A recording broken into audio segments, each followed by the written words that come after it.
ਅਗਲੀ ਗੱਲ ਕਰੀਏ ਇੱਕ ਹੋਰ ਚਰਚਿਤ ਖਬਰ ਦੀ, ਜਿਹਦੇ ਵਿੱਚ ਪੰਜਾਬ ਦੀ ਨਹੀਂ ਬਲਕਿ ਭਾਰਤ ਦੀ ਇੱਕ ਬਹੁਤ ਵੱਡੀ ਜਥੇਬੰਦੀ ਘਿਰ ਰਹੀ ਹੈ ਦੋਸ਼ਾਂ ਦੇ ਵਿੱਚ, ਬਹੁਤ ਸੰਗੀਨ ਦੋਸ਼ਾਂ ਦੇ ਤਹਿਤ।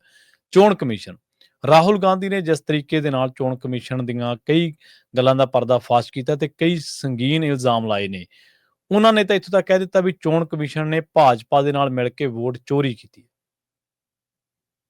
ਮੈਂ ਇਹਨੂੰ ਉਲਟਾ ਲੈਣਾ ਪ੍ਰਵੀਨ ਜੀ। ਜੀ ਜੀ, ਲੱਗਦਾ ਕਿ ਭਾਜਪਾ ਨੇ ਚੋਣ ਕਮਿਸ਼ਨ ਨਾਲ ਮਿਲ ਕੇ ਵੋਟਾਂ ਚੋਰੀ ਕੀਤੀ, ਕਿਉਂਕਿ ਵੋਟਾਂ ਦੀ ਲੋੜ ਭਾਜਪਾ ਨੂੰ ਸੀ, ਚੋਣ ਕਮਿਸ਼ਨ ਨੂੰ ਚੋਣ ਕਮਿਸ਼ਨ ਦਾ ਟੂਲ ਹੈ ਵਿਚਾਰਾ, ਉਹ ਤਾਂ ਹਥਿਆਰ ਹੈ। ਉਹ ਕਿਸੇ ਸਮੇਂ ਇੰਦਰਾ ਨੇ ਵੀ ਵਰਤਿਆ, ਰਾਜੀਵ ਨੇ ਵੀ ਵਰਤਿਆ ਉਹ ਹਥਿਆਰ, ਸਹੀ ਹੈ ਨਾ। ਤੇ ਪਰ ਹੁਣ ਵਿਰੋਧੀ ਧਿਰ ਚ ਨੇ ਤਾਂ ਇਹਨਾਂ ਨੂੰ ਦੇਖੋ, ਇਸ ਮੌਕੇ ਚੋਣਾਂ ਨੂੰ ਲੈ ਕੇ ਸਭ ਤੋਂ ਵੱਡਾ ਮੁੱਦਾ ਜਿਹੜਾ ਰਿਹਾ ਉਹ ਰਿਹਾ ਈਵੀਐਮ ਦਾ। ਸਹੀ, ਈਵੀਐਮ ਰਾਹੀਂ ਜੀ ਵੋਟਾਂ ਨਾਲ ਛੇੜਖਾਨੀ ਹੁੰਦੀ ਹੈ ਜੀ। ਉਸ ਮਸਲੇ ਦੇ ਉੱਤੇ ਲਗਾਤਾਰ ਖੇਤਰੀ ਪਾਰਟੀਆਂ ਜਿਹੜੀਆਂ ਹਾਰ ਜਾਂਦੀਆਂ ਸੀ, ਰਾਸ਼ਟਰੀ ਪਾਰਟੀ ਵਜੋਂ ਕਾਂਗਰਸ ਜਦੋਂ ਹਾਰ ਜਾਂਦੀ ਸੀ ਤਦ ਈਵੀਐਮ ਦਾ ਰੌਲਾ ਪਾਉਂਦੀ ਸੀ, ਤੇ ਬੀਜੇਪੀ ਨੇ ਇਹਨੂੰ ਜਚਾਤੀ ਗੱਲ ਕਿ ਜੀ ਈਵੀਐਮ ਉੱਤੇ ਇਹ ਬੇਮਤਲਬ ਸਵਾਲ ਖੜਾ ਕਰਦੇ ਜੀ ਜੀ, ਜਦੋਂ ਕਿ ਕੌੜੀ ਸੱਚਾਈ ਇਹ ਹੈ ਕਿ ਈਵੀਐਮ ਤੇ ਸਭ ਤੋਂ ਪਹਿਲੀ ਉਂਗਲ ਅਡਵਾਨੀ ਨੇ ਰੱਖੀ ਸੀ। ਸਭ ਤੋਂ ਪਹਿਲਾਂ ਈਵੀਐਮ ਦਾ ਵਿਰੋਧ ਕਰਨ ਵਾਲੀ ਭਾਜਪਾ ਸੀ, ਕਿਉਂਕਿ ਉਸ ਸਮੇਂ ਬਾਹਰ ਸੀ। ਜਦੋਂ ਉਹ ਸੱਤਾ ਚ ਆ ਗਈ ਤੇ ਹੁਣ ਉਹ ਈਵੀਐਮ ਦਾ ਗੁਣਗਾਨ ਕਰਦੀ ਹੈ ਤੇ ਵਿਰੋਧ ਕਰਦੇ ਨੇ, ਮਤਲਬ ਕੁਛ ਤਾਂ ਖੇਲਾ ਹੈਗਾ। ਫਿਰ ਮਸਲਾ ਆਇਆ ਵੋਟ ਸੁਧਾਈ ਦਾ, ਕਿ ਵੀ ਆ ਬਿਹਾਰ ਵਾਲਾ ਫਾਰਮੂਲਾ ਦੁਨੀਆ ਦੇਸ਼ ਭਰ ਚ ਲੈ ਕੇ ਜਾਣਗੇ ਤੇ ਉਹ ਵੋਟਾਂ ਨੂੰ ਟਾਰਗੇਟ ਕੀਤਾ ਜਾ ਰਿਹਾ ਜਿਹੜੀਆਂ ਉਹਨੂੰ ਲੱਗਦਾ ਕਿ ਸਾਨੂੰ ਪੈਂਦੀ ਹੀ ਨਹੀਂ ਕਦੇ। ਜੀ, ਮਾਨਯੋਗ ਸੁਪਰੀਮ ਕੋਰਟ ਨੇ ਪੁੱਛਿਆ ਕਿ 65 ਲੱਖ ਵੋਟਾਂ ਕੱਟੀਆਂ ਕਿ ਮੈਨੂੰ ਤਾਂ ਦੱਸ ਦਿਓ, ਉਹਦਾ ਪੁੱਛ ਲਿਆ। ਤੀਜਾ ਤਰੀਕਾ ਇਹ ਹੈ ਰਾਹੁਲ ਗਾਂਧੀ ਦਾ, ਜਿਹੜਾ ਉਹ ਕਹਿੰਦਾ ਕਿ ਜਿਹੜੀਆਂ ਇਹਨਾਂ ਨੂੰ ਪੈਂਦੀਆਂ ਉਹ ਕਈ ਥਾਂ ਪਵਾਉਂਦੇ ਨੇ। ਮਤਲਬ 3 ਤਰੀਕਾਕਾਰ ਹੋ ਗਿਆ ਜੀ। ਈਵੀਐਮ ਤੋਂ ਵੋਟ ਸੁਧਾਈ ਤੋਂ ਬਿਲਕੁਲ ਵੱਖਰਾ ਜਿਹੜਾ ਚੋਣ ਚੋਰੀ ਦਾ ਫਾਰਮੂਲਾ ਸਾਹਮਣੇ ਲਿਆਂਦਾ ਵਿਰੋਧੀ ਲੀਡਰ ਨੇ ਰਾਹੁਲ ਗਾਂਧੀ, ਉਹਨਾਂ ਨੇ 1 ਘੰਟਾ 11 ਮਿੰਟ ਚ 22 ਪੇਜਾਂ ਦੀ ਡਿਜੀਟਲ ਤਰੀਕੇ ਨਾਲ ਇੱਕ ਰਿਪੋਰਟ ਰੱਖੀ। ਉਹ ਕਹਿੰਦੇ 6 ਮਹੀਨੇ ਇਹਦੇ ਤੇ ਖੋਜ ਪੜਤਾਲ ਕੀਤੀ। ਚੋਣ ਕਮਿਸ਼ਨ ਦੇ ਅੰਕੜੇ ਨੇ, ਸਾਡੇ ਘਰੇ ਬਣਾਏ ਅੰਕੜੇ ਨਹੀਂ, ਠੀਕ ਹੈ, ਉਹਨਾਂ ਦੇ ਡਾਕੂਮੈਂਟ ਨੇ, ਉਹਦੇ ਵਿੱਚੋਂ ਹੀ ਖੋਜ ਪੜਤਾਲ ਕੀਤੀ। ਖੋਜ ਪੜਤਾਲ ਕਰਕੇ ਕਹਿੰਦੇ ਇੰਨੇ ਕਾਗਜ਼ ਫਰੋਲਣੇ ਪਏ ਕਿਉਂਕਿ ਸਾਨੂੰ ਇਲੈਕਟ੍ਰੋਨਿਕ ਡਾਟਾ ਦਿੱਤਾ ਹੀ ਨਹੀਂ ਇਹਨਾਂ ਨੇ। ਅੱਛਾ, ਦਸਤੀ ਅਸੀਂ ਡਾਕੂਮੈਂਟ ਹੀ ਫਰੋਲੇ, ਉਹ ਇੰਨੇ ਫਰੋਲੇ 6 ਮਹੀਨਿਆਂ ਚ ਕਿ ਜੇ ਉਹਨਾਂ ਨੂੰ ਇੱਕ ਦੂਜੇ ਦੇ ਉੱਪਰ ਚਿਣ ਲਈਏ 7 ਫੁੱਟ ਉੱਚਾ ਢੇਰ ਲੱਗ ਜਾਵੇ ਕਹਿੰਦੇ ਕਾਗਜ਼ਾਂ ਦਾ। ਉਹ ਅੱਛਾ, ਠੀਕ ਆ, ਇੰਨੇ ਕਾਗਜ਼। ਉਹ ਕਹਿੰਦੇ ਹਰਿਆਣਾ, ਕਹਿੰਦੇ ਸਵਾਲ ਹੈ ਕਿ ਹਰਿਆਣੇ ਚ 39.94 ਇਹਨਾਂ ਨੂੰ ਵੋਟ ਹੈ, 39.9 ਸਾਨੂੰ ਵੋਟ ਹੈ ਨਾ। 22,000 ਦੀਆਂ ਵੋਟਾਂ ਦੇ ਹੇਰ-ਫੇਰ ਨਾਲੇ ਅਸੀਂ ਕਹਿੰਦੇ ਜੀ 8 ਸੀਟਾਂ ਹਾਰ ਗਏ ਤੇ ਹਰਿਆਣਾ ਹਾਰ ਗਏ। 55 ਲੱਖ ਇਹਨਾਂ ਨੂੰ ਪਈ ਹੈ, 54 ਲੱਖ ਸਾਨੂੰ ਪਈ ਹੈ ਜੀ। ਮਹਾਰਾਸ਼ਟਰ ਚ ਅਸੀਂ ਲੋਕ ਸਭਾ ਚੋਣਾਂ ਚ ਨੇਰੀ ਲਿਆਤੀ ਤੇ ਉਹ ਲੋਕ ਇੰਨੀ ਛੇਤੀ ਕਿਹੜੀ ਗੱਲ ਤੋਂ ਨਾਰਾਜ਼ ਹੋ ਕੇ ਭੱਜ ਗਏ ਜੀ। ਉਹ ਕਹਿੰਦੇ ਮਹਾਰਾਸ਼ਟਰ 40 ਲੱਖ ਜਾਰੀ ਵੋਟਾਂ ਤੇ ਉਂਗਲ ਧਰੀ ਆ ਉਹਨਾਂ ਨੇ। ਜੀ ਜੀ, ਸਹੀ ਹੈ। ਨਾਟਕਾ ਚ ਕਹਿੰਦੇ ਅੰਕੜਿਆਂ ਦੇ ਹਿਸਾਬ ਨਾਲ ਹਿਸਾਬ ਲਾ ਕੇ ਦੇਖ ਲਓ, ਉੱਥੇ 16 ਸੀਟਾਂ ਜਿੱਤ ਰਹੇ ਆ, ਫਿਰ 8 ਕਿਉਂ ਜਿੱਤੇ ਆ? 9 ਸੀਟਾਂ ਆਈਆਂ ਉੱਥੇ। ਉਹ ਕਹਿੰਦੇ ਇੱਥੋਂ ਫਿਰ ਉਹਨਾਂ ਨੇ 5 ਨੁਕਤੇ ਸਾਹਮਣੇ ਰੱਖੇ ਚੋਣ ਚੋਰੀ ਦੇ, ਵੋਟ ਚੋਰੀ ਦੇ। ਠੀਕ ਆ। ਉਹ ਕਹਿੰਦੇ ਵੀ ਸਭ ਤੋਂ ਪਹਿਲਾ ਸਵਾਲ ਤਾਂ ਇਹ ਆ ਕਿ ਵੀ ਜਾਲੀ ਡੁਪਲੀਕੇਟ ਵੋਟਰ ਕਿਵੇਂ ਆ? ਚੋਣ ਕਮਿਸ਼ਨ ਦਾ ਕੰਮ ਕੀ ਹੈ? ਕਹਿੰਦੇ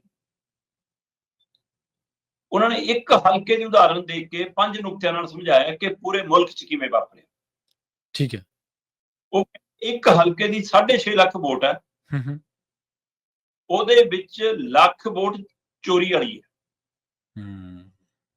ਇੱਕ ਹਲਕੇ ਚ ਲੱਖ ਵੋਟ ਚੋਰੀ ਵਾਲੀ ਹੈ, ਫਿਰ 5 ਲੱਖ ਵੋਟ ਜਿੱਧਰ ਮਰਜੀ ਵੱਡੀ ਦਿੰਦੀ ਜਾਓ ਤੇ ਲੱਖ ਨੇ ਕੰਮ ਕਰ ਦੇਣਾ। ਲੱਖ ਨੇ ਤਾਂ ਕੰਮ ਕਰ ਹੀ ਜਾਣਾ। ਸਹੀ ਹੈ। ਉਹ ਕਹਿੰਦੇ ਡੁਪਲੀਕੇਟ ਵੋਟ, ਇਸ 1 ਲੱਖ ਦੇ ਵਿੱਚ 11,965 ਡੁਪਲੀਕੇਟ ਵੋਟਰ। ਮਤਲਬ ਤੁਸੀਂ ਆਪਣੇ ਜਿੱਥੇ ਰਹਿੰਦੇ ਹੋ ਉਸ ਟਿਕਾਣੇ ਦੇ ਹਵਾਲੇ ਨਾਲ ਤੁਹਾਡੀ ਇੱਕ ਬੂਥ ਦੇ ਉੱਤੇ ਵੋਟ ਬਣੀ ਹੈ, ਤੁਹਾਡਾ ਹੀ ਨਾਮ ਹੈ, ਤੁਹਾਡੇ ਪਿਤਾ ਦਾ ਨਾਮ ਹੈ, ਤੁਹਾਡਾ ਬੂਥ ਬਦਲ ਗਿਆ।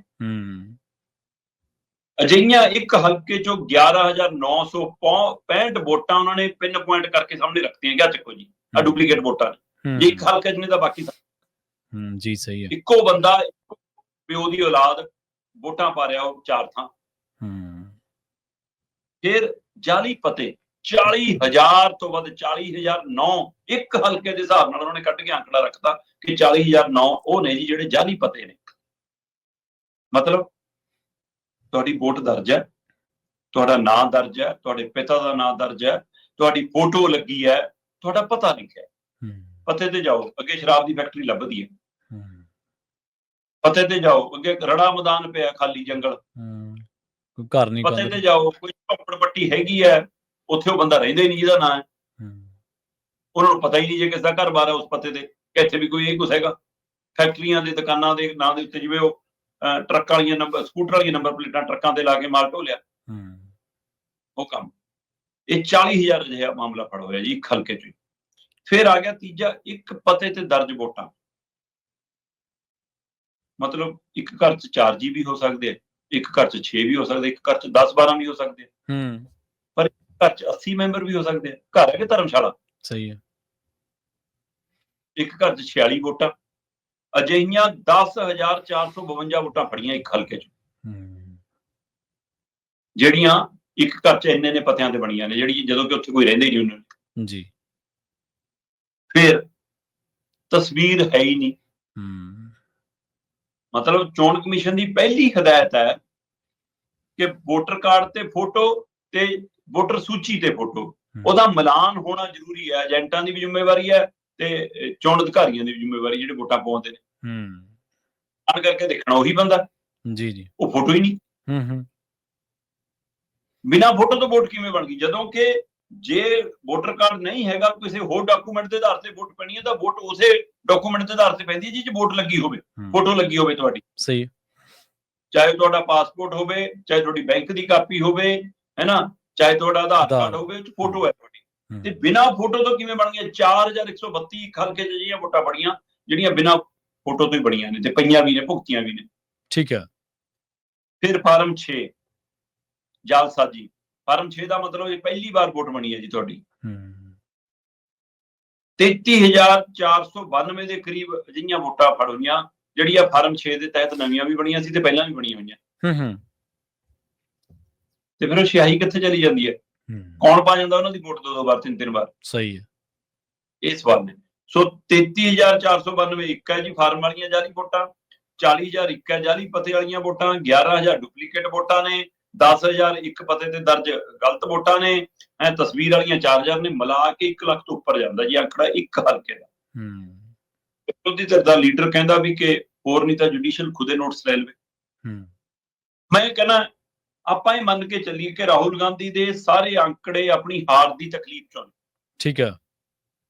ਆਪਾਂ ਇਹ ਗੱਲ ਮੰਨ ਲਈਏ ਕਿ ਉਹ ਹਾਰ ਰਿਹਾ ਤਾਂ ਉਹਨੂੰ ਇਹ ਅੰਕੜੇ ਫਰੋਲਣ ਦੀ ਫਿਕਰ ਪੈ ਰਹੀ ਹੈ, ਲੋਕਤੰਤਰ ਦੀ ਫਿਕਰ ਥੋੜਾ, ਆਪਣੀ ਹਾਰ ਦੀ ਫਿਕਰ। ਪਰ ਵੋਟਰ ਤਾਂ ਜਾਣਨਾ ਚਾਹੁੰਦਾ ਕਿ ਮੇਰੇ ਨਾਲ ਧੋਖਾ ਕਾਹਦਾ ਬਈ? ਹਾਂ, ਸਹੀ ਹੈ। ਲੋਕਾਂ ਦਾ ਤਾਂ ਹੱਕ ਹੈ ਨਾ। ਹੱਕ ਹੈਗਾ, ਬਿਲਕੁਲ। ਮਰਜ਼ੀ ਨਾਲ ਮਤਲਬ ਵੋਟ ਪਾ ਰਹੇ ਆ ਤਾਂ ਉਹਦੀ ਗਿਣਤੀ ਨਹੀਂ ਕੋਈ ਹੈਗੀ, ਜਦੋਂ ਤੁਸੀਂ ਉਹਦੇ ਉੱਪਰ ਆਪਣੀਆਂ ਵੋਟਾਂ ਚੜ੍ਹ ਲਈ ਜੀ। ਹੋ ਸਕਦਾ ਉਹ ਤੁਹਾਨੂੰ ਇਹ ਪਾਉਣਾ ਚਾਹੁੰਦਾ ਹੋਵੇ, ਪਰ ਤੁਸੀਂ ਆਪ ਆ ਖੇਲਾ ਕਰਕੇ ਆਪਣਾ ਜਲੂਸ ਕਢਾ ਲਿਆ। ਸੋ ਇਸ ਤਰੀਕਾਕਾਰ ਨੇ ਲੋਕਤੰਤਰ ਦਾ ਘਾਣ ਕਰਤਾ। ਤੇ ਮੈਂ ਪਹਿਲੇ ਦਿਨ ਤੋਂ ਗੱਲ ਕਰਦਾ ਹਾਂ ਕਿ ਜਦੋਂ ਚੋਣ ਕਮਿਸ਼ਨ ਦੇ ਕੋਈ ਖੇਤਰੀ ਪਾਰਟੀ, ਖੇਤਰੀ ਲੀਡਰ, ਰਾਸ਼ਟਰੀ ਪਾਰਟੀ, ਰਾਸ਼ਟਰੀ ਲੀਡਰ ਕੋਈ ਉਂਗਲ ਧਰਦਾ ਤਾਂ ਬੀਜੇਪੀ ਨੂੰ ਤਕਲੀਫ ਹੁੰਦੀ ਹੈ। ਸਹੀ ਹੈ।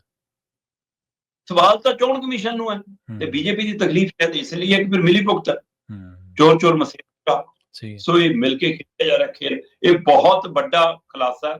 ਤੇ ਮੈਨੂੰ ਲੱਗਦਾ ਭਾਜਪਾ ਨੂੰ, ਸੱਤਾਧਾਰੀ ਧਿਰ ਨੂੰ ਭੱਜਣ ਨੂੰ ਥਾਂ ਨਹੀਂ ਮਿਲਣੀ। ਰਾਸ਼ਟਰੀ ਮੀਡੀਆ ਚੜਾ ਲਵੇ ਜਿੰਨੀ ਪਰਤ ਚੜ੍ਹਦੀ ਹੈ। ਇਹ ਲੋਕਤੰਤਰ ਦੇ ਹਵਾਲੇ ਨਾਲ ਇੱਕ ਵੱਡਾ ਪਹਿਲੂ ਸਾਹਮਣੇ ਆਇਆ।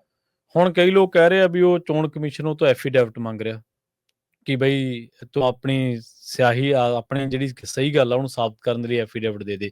ਉਹ ਕਹਿੰਦਾ ਜਿਹੜੀ ਮੈਂ ਗੱਲ ਕਹੀ ਆ ਉਹਦੇ ਤੇ ਤੁਸੀਂ ਆਪਦਾ ਪੁਣਛਾਣ ਕਰਾ ਲਓ, ਜੇ ਮੈਂ ਗਲਤ ਹੋਇਆ ਤਾਂ ਮੇਰੇ ਤੇ ਜੋ ਮਰਜ਼ੀ ਡੈਫੇਮੇਸ਼ਨ ਪਾ ਦਿਓ, ਡੈਫੇਮੇਸ਼ਨ ਪਾਉਣੀ ਹੈ ਤਾਂ, ਨਹੀਂ ਤਾਂ ਮੁਕੱਦਮਾ ਕਰ ਦਿਓ ਕਿਸੇ ਵੀ ਤਰ੍ਹਾਂ ਦਾ।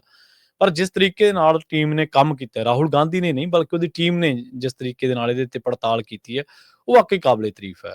ਔਰ ਮੈਨੂੰ ਲੱਗਦਾ ਉਸ ਤੋਂ ਬਾਅਦ ਸ਼ਾਇਦ ਅਫੀਸ਼ੀਅਲ ਤੌਰ ਤੇ ਚੋਣ ਕਮਿਸ਼ਨ ਵੱਲੋਂ ਹਾਲੇ ਕੋਈ ਇਹਨਾਂ ਚੀਜ਼ਾਂ ਦਾ ਖੰਡਨ ਨਹੀਂ ਹੋਇਆ, ਜਿੰਨਾ ਚਿਰ ਆਪਾਂ ਇਹ ਖਬਰ ਕਰ ਰਹੇ। ਕੁਛ ਨਹੀਂ ਜੀ।